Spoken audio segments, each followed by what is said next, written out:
Bonjour à tout le monde et bienvenue dans cette vidéo sur la thématique des uns et des autres. Une thématique où on aborde les interactions qu'on peut avoir les uns avec les autres dans l'église et même à l'extérieur de l'église. Lors de sa première vidéo, Didier nous a parlé de la dimension s'aimer les uns les autres, avec tout le côté relationnel. Aujourd'hui, dans cette vidéo, je vous propose qu'on aborde le thème de s'accueillir les uns les autres. Alors vous allez voir, ça va être une vidéo en deux fois. Vous pourrez regarder la première et la deuxième après. Vous pouvez mettre un petit moment pour les regarder séparément l'une de l'autre. Mais voilà, sentez-vous libre, ce sera en deux fois. Alors pour introduire vraiment cette thématique, je vous propose de lire un passage dans Romains. Romains au chapitre 15, verset 7. Il nous est dit, accueillez-vous donc les uns les autres comme Christ vous a accueillis pour la gloire de Dieu. Un passage qui rentre directement dans le thème et qui nous appelle à nous accueillir les uns les autres.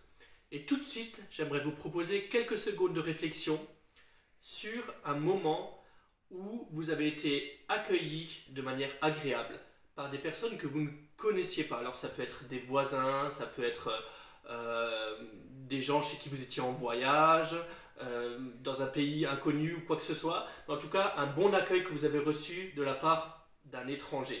Et surtout, réfléchissez aux sentiments que vous en gardez encore. Je vous laisse juste quelques secondes de réflexion.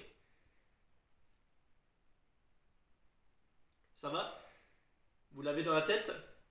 Moi, je me rappelle, quand on était en Israël avec ma femme, on a fait un voyage missionnaire, même humanitaire, en Jordanie, et on était allé voir en fait des personnes qui étaient dans un camp de réfugiés syriens juste à la frontière avec la Jordanie. On est allé visiter une famille à cet endroit-là, et je me rappelle toujours, c'est une famille qui vivait dans la pauvreté, ils avaient presque rien, et nous on venait juste pour leur apporter un petit peu de chaleur, un petit peu de quelques éléments à manger, enfin des choses qui leur faisaient du bien.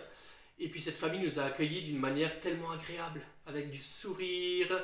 Ils nous ont proposé vraiment de s'installer avec eux, ils nous ont proposé de boire le thé avec eux. Ils n'avaient rien et on a été accueillis d'une manière tellement bien. Et ça fait vraiment plaisir lorsqu'on est bien accueilli. Pour moi, l'accueil, c'est quelque chose d'important. C'est vraiment la première interaction que l'on a avec les autres. C'est quelque chose sur lequel on doit être soigné. C'est quelque chose qui doit faire partie d'une notion importante dans la vie d'une église, dans nos vies. Pourquoi je vous ai amené à une réflexion sur l'accueil reçu de la part d'un étranger? Pour moi, on est tous d'une certaine manière étrangers l'un avec l'autre. Étrangers pourquoi? On ne partage pas la même vie. On ne partage pas les mêmes défis. On n'a pas tous les mêmes galères ou les mêmes combats, peut-être, dans la vie. On n'a pas tous la même foi ou la même maturité dans la foi. Il y a beaucoup de différences et si on va encore plus loin, on n'a pas tous les mêmes dons. On n'a pas tous la même façon de manifester un don. On est tous très différents. Et la différence peut amener cette notion d'étrangers les uns avec les autres. Un bon accueil permet de dire à l'autre « Viens, sens-toi libre, tu es comme à la maison ici. Je t'accepte tel que tu es. Je suis content que tu es là. Vas-y, viens. » Ça ouvre, c'est comme une ouverture vers la relation, vers quelque chose de plus profond après derrière. C'est une porte ouverte à une interaction profonde et à la croissance. Si on en revient au passage que j'ai lu, dans Romains 15, il ne nous est pas dit comment accueillir réellement les gens. Il n'est pas donné de détails précis sur la façon d'accueillir, les manières d'accueillir. Il est juste dit comme Christ vous a accueilli. Justement, comment Christ a accueilli les gens. Le récit des évangiles nous montre un Jésus qui est attentif à chacun, au plus grand comme au plus petit. Quand vous rentrez dans l'église, est-ce que vous accueillez par exemple les plus jeunes comme vous accueillez les plus grands? C'est quelque chose d'extrêmement important. Chacun doit se sentir comme à la famille, à sa place. Des plus riches comme aux plus pauvres. De ceux qui sont malades comme de ceux qui sont en bonne santé. Des hommes comme des femmes. Il n'y a pas de considération de personne, ni sur l'état de foi, ni sur l'état de sainteté des personnes. Jésus a toujours accueilli avec la même bienveillance, la même écoute, la même oreille attentive, le même regard d'amour. Un accueil sans condition préalable pour rejoindre l'autre dans sa personnalité, qui ne fait fi des apparences et des idées toutes faites. Il accueille Jésus avec une grâce qui est infinie. Il recherche à manifester l'amour du Père. C'est vraiment un sentiment réel d'intégration dans la famille de Dieu. Jésus nous a intégrés, qui que l'on soit, quoi que l'on vive, quel que soit notre état, il nous intègre et il nous accueille tous tels que nous sommes.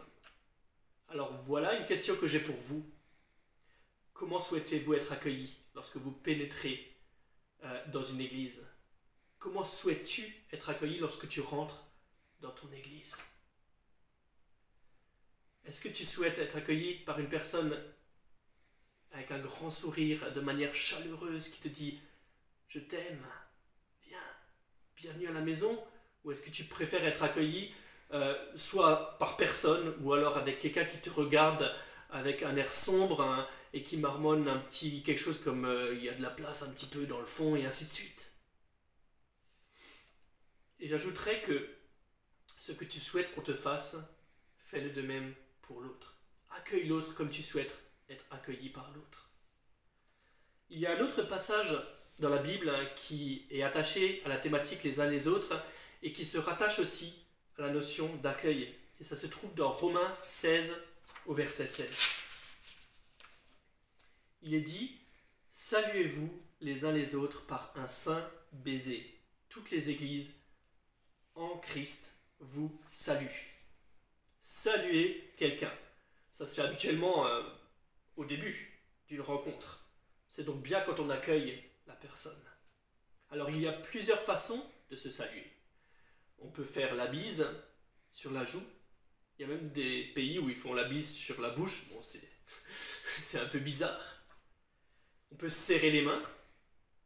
On peut même, depuis la période du Covid, se serrer les coudes. Alors sans jeu de mots, mais on peut se serrer les coudes.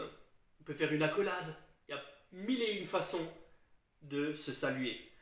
Mais dans ce passage-là, c'est pas le plus important, la façon dont on se salue. C'est plutôt ce qui est rattaché au salut. Lorsqu'on dit salut, il est parlé de faire un saint baiser. Saint, ça veut dire mis à part, quelque chose qui est mis à part par rapport à autre chose. On a tous l'habitude de se saluer de manière machinale, routinière dans la vie, sans forcément aller plus loin.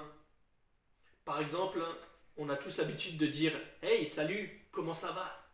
Mais franchement, si on est honnête, on ne cherche pas vraiment à savoir comment l'autre y va à ce moment-là. C'est juste une manière toute faite de saluer une personne.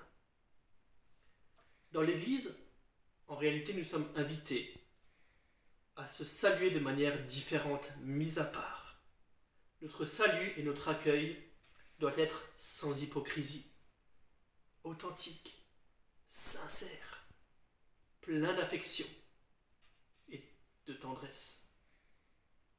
S'accueillir, se saluer, c'est s'intéresser à l'autre parce que l'autre est intéressant, parce que l'autre personne est intéressante et parce que je suis intéressante. Je suis unique, je suis précieux. Et on est chacun unique, on est chacun précieux. C'est vraiment dans ce sens-là qu'il faut se saluer. Alors ma question c'est, est-ce qu'on doit accueillir vraiment tout le monde dans l'église, dans notre foyer? On va lire Romains 16, versets 17 et 18. Il est dit, du coup, saluez-vous les uns les autres par un saint baiser. Toutes les églises de Christ vous saluent.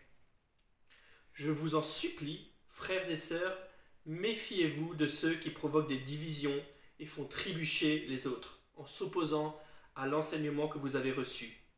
Éloignez-vous d'eux, car de tels hommes ne servent pas Christ notre Seigneur, mais leur propre intérêt. Par des paroles douces et flatteuses, ils trompent le cœur des gens simples. Je dirais oui, Il faut qu'on accueille tout le monde. Oui, il faut qu'on salue tout le monde, sauf ceux, comme il est dit dans ce passage, qui causent des divisions ou des scandales. La Bible nous demande même de nous éloigner d'eux. Pourquoi? Parce qu'ils ne servent pas le Seigneur, mais ils servent leurs propres intérêts. Elle nous dit même que l'éloignement est préférable parce qu'on est tenté fortement de les rejoindre, de les suivre dans leurs divisions et leurs scandales. Pour moi, le terreau des divisions et des scandales, c'est le jugement et la critique. Il est dit dans Romains 14,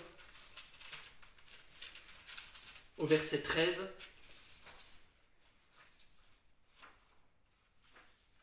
Ne nous jugeons donc plus les uns les autres, mais veillez plutôt à ne pas placer d'obstacles ou de pièges devant votre frère. » La Bible nous exhorte maintes et maintes fois à ne pas nous juger, à ne pas prononcer de jugement, à ne pas prononcer de critiques.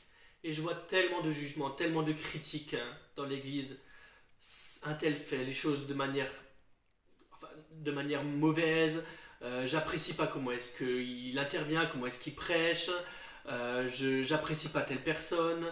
Je critique telle organisation. Je critique ci, je critique ça. Il y a tellement de critiques, tellement de jugements qui se passent dans l'Église. La Bible nous amène à faire attention au jugement et à la critique. Ne pas suivre ceux qui jugent et qui critiquent constamment, car c'est très contagieux, c'est nocif pour les relations et pour la croissance. Et si nous avons une tendance à ça, alors repentons-nous et changeons d'attitude. Ma dernière réflexion, ma dernière question que je vous pose dans cette première vidéo, c'est: est-ce que tu as davantage tendance à juger ou à critiquer l'autre, ou est-ce que tu as davantage tendance à l'encourager ou à le bénir? Je te laisse réfléchir avec ça et on se retrouve pour la deuxième vidéo. Salut!